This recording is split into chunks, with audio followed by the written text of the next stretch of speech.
76 il bundan önce Azerbaycan'da ciddi bir hadise yüz verdi. Ciddi bir siyasi, ictimai çalxantı. Pəhləvilərin baskı siyasəti Azərbaycandan çəkilmə məcburiyyətində qaldı. Və Azərbaycanda xalqımızın öncülləri, düşünürləri, yazarları, siyasətçiləri Azərbaycanın gələcəyini düşünmək üçün bir araya gəldilər. Xalqın ictimai-iqtisadi tələbləri və bu vasitə ilə Azərbaycana azadlıq və demokrasi yelini əsdirdilər. 76 il bundan öncə 1324-cü ildə Türk xalqına aid öncüllər, düşünürlər və siyasilər bir araya gəlib və Azərbaycandan gəlişməni sağlamaq üçün bir təşkilatın qurulmasına addım atdılar və həmin gün bir bəyaniyə verməklə Azərbaycan Demokrat Firqəsini qurdular və onun 12 maddəlik bəyanatını həmin gün, yəni Şəhribərin 12-də yaydılar. Və bu vasitə ilə Azərbaycanı yeni bir aşamaya, yeni bir devrə və yeni bir dəyişimlərə sürüklədilər. Bir ayın içində Azərbaycan Demokrat Firqəsi birinci qurultayını 250 nəfərlə keçirdi və bir ayın içində firqənin birinci qurultayı 250 nəfərlə quruldu və bu qurultayın sonucu yazılan bəyannamənin qəbul olması və sonra 41 nəfər firqənin mərkəzi komitəsinə seçilərək Seyid Cəfəri Pişəvəri firqənin sədri kimi qəbul olundu. Qısa zaman ondan sonra məclis seçimləri keçirildi və 80 nümayəndə Azərbaycanın Milli Məclisini təsis edib bərpa etdilər. Azərbaycanın Milli Məclisinin ilk quruluşunda Azərbaycan Milli Hökumətini elan etdilər. Və bu vasitə ilə Seyid Cəfəri Pişəvəri onun başbaxanı olaraq işini başladı. Və bir qısa zamanda ciddi reformlar fərqli sahələrdə Azərbaycanda gerçəkləşdi. Ərbab-rəiyyət münasibətləri dəyişildi və əkinçilərə yer və onlara yardım gerçəkləşdi.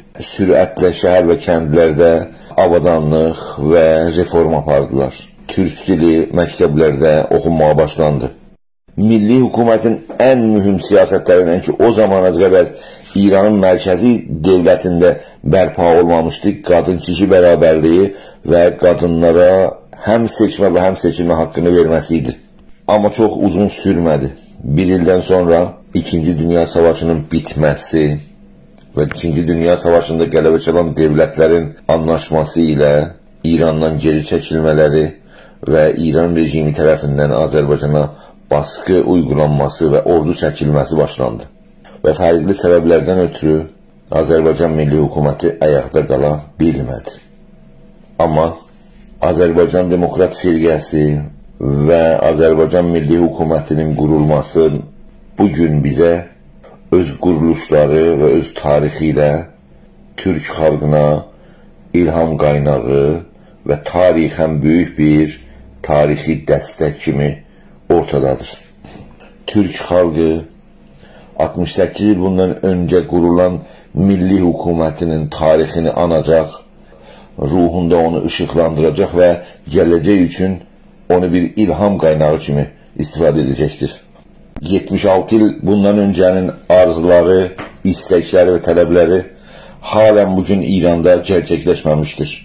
76 il bundan öncə xalqımızın istəkləri Azərbaycanda yerel hakimiyyət və Tehranda bir demokrat dövlətin qurulması yalnız Türklər deyil, bəlkə İranda yaşayan başqa xalqların hamısının arzu və istəyidir. Bəlkə bu özü, yəni xalqların bu istək və tələbi bu vasitə ilə İranın mərkəzində bir federal dövlətin qurulmasına uğur qazandıracaqlar. Hətta bəlkə demək olar ki, 76 il bundan öncə qurulan Azərbaycan Milli Hökuməti gələcək İranda qurulan demokratik hakimiyyətin ilk addımı sayılacaqdır.